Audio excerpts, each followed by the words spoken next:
All right, welcome to the barbershop, my friend. Well, How are we today? yeah, good yourself. Fantastic, man. Fantastic. Let's talk about the haircut. What are we going to do today? Yeah. Pretty much trying to keep it as full here. Yeah. And then go down to a skin fade. All right, brother. Before we get into it, or while we get into it, introduce yourself. Who are you and what do you do with Top Blokes, man? So my name's Thomas, or the boys call me Tom.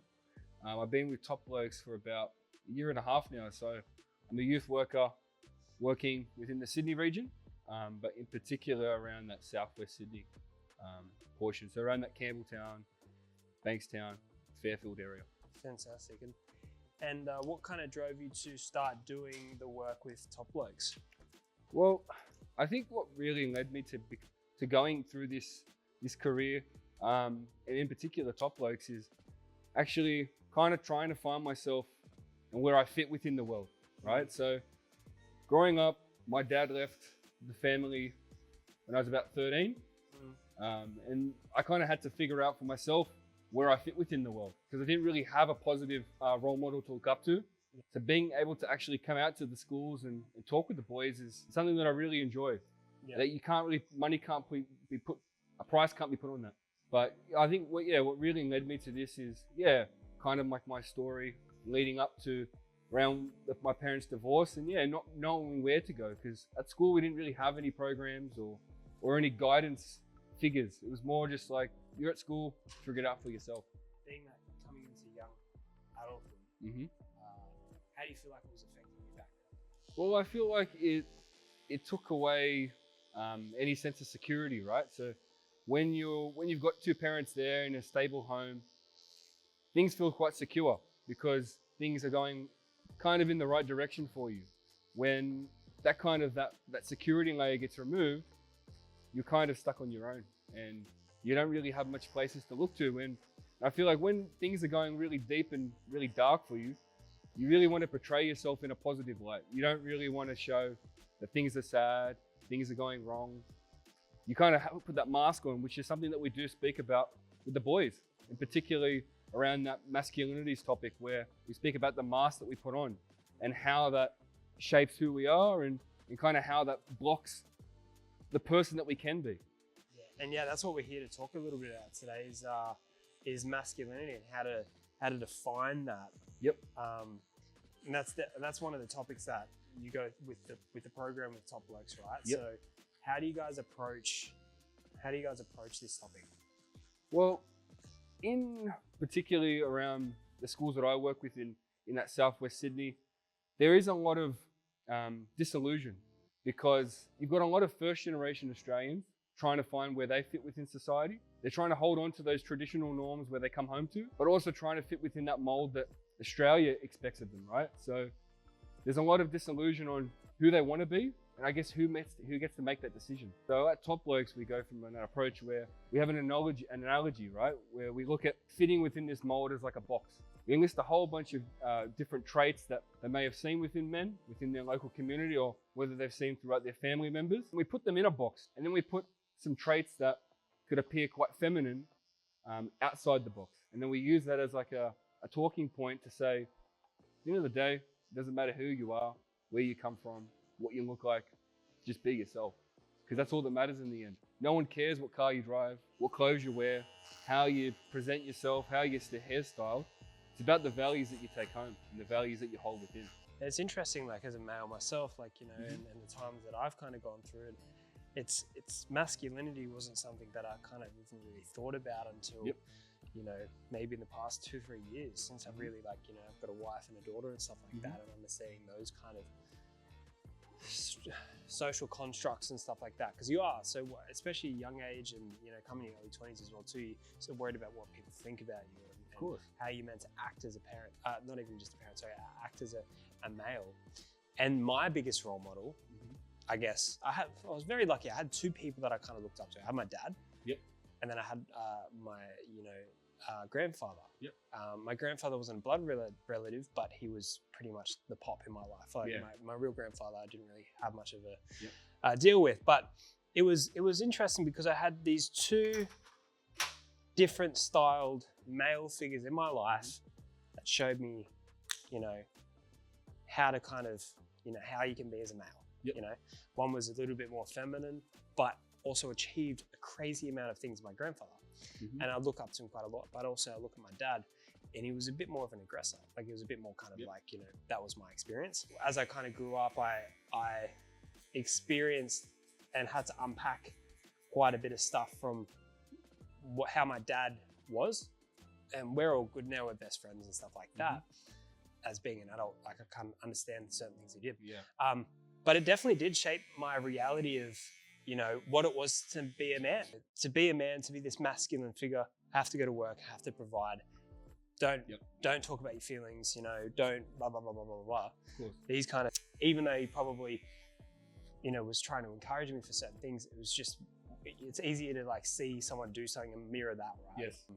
Do you see that a lot within the young adults there as well too? Like, you know, how these influences can affect their views on masculinity? Yeah, I think in particular, like a lot of the boys, and I discussed this at one of the schools, and it's interesting. Like I had my colleague Kate, and we're working within the schools, and we're talking about the boys and how their expectations of a man are quite different towards Kate's, right? So Kate was talking about how what she's noticed around in, I guess, in Australian men, right? But for these boys, they're first generation Australians, and they don't often get to see, I guess, the glamorous side that most people who have been here through generations have, because their dads are constantly working.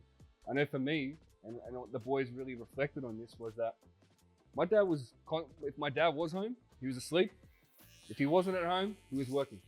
So being able to actually have the luxury of having your dad around to actually talk to you about your problem is such a privilege.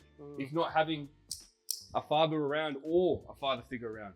And it's something that we take for granted, but having that is honestly a privilege.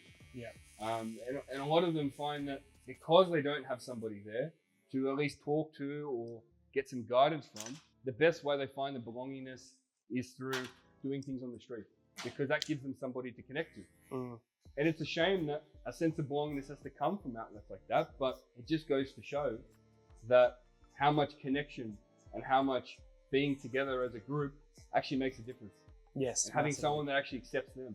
A lot of these, you know, skews on masculinity or certain things, yeah, as you just said, comes from just connection, especially within a parent and a child, right? Or within just influence and you know, someone developing their view of the world. But I can agree with what you were saying about how with your pop or like your grandfather figure and your dad. I know for me, like my grandfather, he has a lot of those feminine traits, that caring nature, which something to me, I didn't quite think anything of. To me, I kind of thought that was a man. But then I looked at my dad, and caring nature wasn't part of his persona, because that's not what he knew. Much as you said, quite an aggressor, quite just stoic, walking through life, pushing on, and not letting things get to him because he doesn't have the chance. He just has to keep going. Yes. Because he was trying to provide for a family. But you don't make that connection until you've either done the work, or you get a little bit older and you experience it for yourself, right? Of course. Being a young adult, it's kind of like, it's touchy because you don't have that kind of perspective just yet, you know.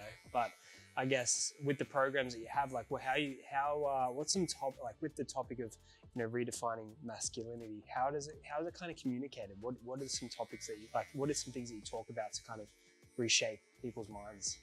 So, as I mentioned earlier, we speak a lot about this man box, and that's kind of like the pinnacle of the workshop, in the sense of that we pop all these personality traits, job professions, clothing styles into this box. We pop some things that are traditionally associated with women outside of the box, and then we actually rub that box out. And we get to basically state that just be you. Just as long as you're a good man, that's all that matters. And as we flow through the workshop, we look at something called the axis of a man, where we get to pop on a plot of a line, where we get to say, and this is where I really enjoy, because we get the boys coming out of their comfort zone and popping on the board where they actually feel most masculine within their life, or where they feel most feminine within their life. To some of these boys, they haven't actually thought about that. And sometimes it helps if we prompt them a little to say, it doesn't have to be something groundbreaking. It could be just looking after your siblings, taking on some of those caring responsibilities, or helping out with some of those domestic duties around the house. And I know for me, when I put mine on, the boys are shocked that I get pedicure done. They're like, oh my God, I can't believe you do that. And I'm like, well, there's nothing wrong with taking care of yourself. And then when I talk about the most masculine version of me, it's being a tradie. So it just goes to show that you don't know who that person is standing in front of you. They may look like this certain mold. We're all humans. And I always say to the boys, if we all fall down, we all bleed the same color. So it doesn't matter what skin we're in, we're all human. So we shouldn't feel ashamed of who we are or what we're going to be doing. And then we finish off that workshop with like a hero moment where we speak about what those good man traits are. And a lot of the boys get a bit stumbled by this. Sometimes they never actually thought about something positive about themselves. As crazy it is, I think in life, we'll always talk about the negatives about ourselves rather than the positives. What I say to the boys is, it can look like respect. It can look like, it can even be humor. It doesn't have to be this groundbreaking title. It's just about these things that can add up and the way that you showcase yourself as a good person. How are you combating, or how are you kind of like educating or communicating that these effects of social media with, you know, the communication of masculinity? Good question. For some of the boys, as we said before, because they don't have somebody to look up to, it's quite easy to see a figure on a screen that is enticing them with lavish life items and looking a certain way as being a sense of comfort, right?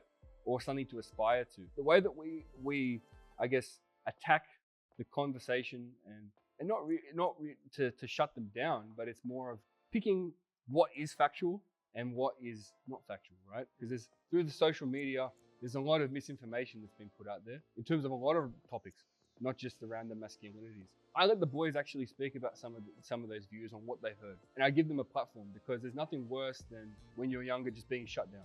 Yeah. Because that's what kind of leads them to look at those, I guess, those figures in the first place, right? Yeah.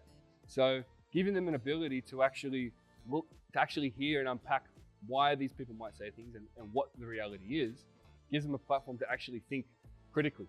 I know in particular, especially around where I'm based, a lot of the boys are conflicted about kind of how they're meant to present themselves and how they view it as being such a highly important thing, because they think it's the key to getting, I guess, into relationships and things like that, right? Being able to actually unpack that and explain that it doesn't matter what you look like, as long as you are a good person and actually hold those good values, that's going to get the points, not the clothes you wear or the way that your haircut is. Even though the haircut's fresh as. Even though the haircut's fresh, of course. in the way that we look at some of the views against women, right? Some of these figures can pop out and they can say some things that can be quite derogatory, right? So actually explaining that at the end of the day, we do come from our mum, we do come from our dad. So I guess you could say that in one way that we're 50% of each, right? So we're 50% masculine and 50% feminine, right? Because we do come from both our mum and our dad. So not being able to actually touch on our feminine side is a really big negative, because you can't actually be yourself. If you're not even touching into who you are, then how are you going to be happy with who you are? I've got like a newborn nephew he's just about to have his christening. So he's about 5 months old, right? And the thing that my sister asked me to give like a statement of what could be some advice, could be towards Luca in the future, right? And the advice that I gave him actually was to actually be a good person, but not only be a good person, but to actually be who he wants to be. And don't let somebody actually put you in that box, because that's what happened to me. I mean, when I grew up, when I finished school, my dad had an idea for me, which was to be a builder. I did my trade with him, but I ended up dropping out because I wasn't actually happy with who I was. It wasn't what I wanted to do. So actually getting the chance to study what I want to study, actually doing the job I want to do, not only unlocked possibilities for a future career, but actually for the first time allowed me to be me, be happy with who I am, right? I think there's a lot of this definitely comes along with masculinity, that you have to be, say for instance, earning a lot of money too. Yeah. Like, of course, there's a provider element to, you know, being a father or being a husband and stuff like that to a certain degree. But there's also that chasing of, I need to make the biggest paycheck that makes me the most masculine person, but internally doesn't mean you're happy, right? It doesn't mean you're actually being your true self. Because really, mostly anyone can go out and make a lot of money, you know, get a high paying job, but if they're truly not being themselves, they're not truly being themselves to everyone else. And I think what makes Top Blokes so special is that we come across as real people. We're not robots. We're not reading off a script. We're delivering. We have, I guess, I think that bases our program off, but we have the ability to kind of go free on, because there's nothing worse than coming up to a school, standing at the front of the room, and the kids can see that you're not genuine. yeah, So actually showing them that you can be genuine, you can be who you want to be. You can live. You don't have to live up to this big standard. Just live up to the standard that you set yourself, and that might evolve and change over life, and that's fine. as we're wrapping up here, what are some things that like some guys can start to look at if they're wanting to get a true understanding of what masculinity is? I think the biggest things that I can give to anybody as advice is to be optimistic. Be willing to look at different perspectives, right? And I think the biggest way that we shape that within the program is actually when we pop the two figures, Taito Vasa and Harry Garside, right? Two polar opposite people, both do quite hyper-masculine careers, right? But they go about their life in distinctive ways.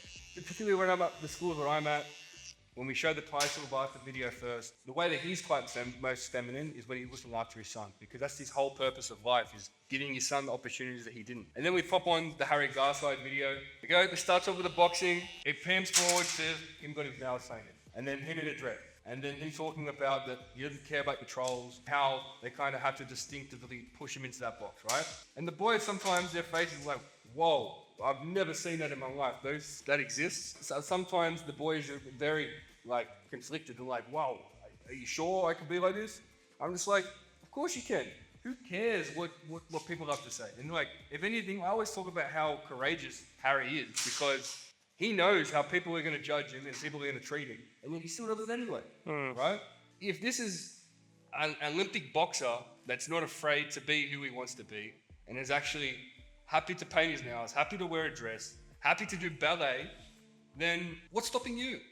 And then I know a lot of boys are like, oh, who does ballet anyway? And I'm like, well, some of the people you look up to, like Muhammad Ali or Arnold, they did ballet at some point in their life. Brother, it's been an absolute pleasure. Thank you so much for sharing and sitting in the chair.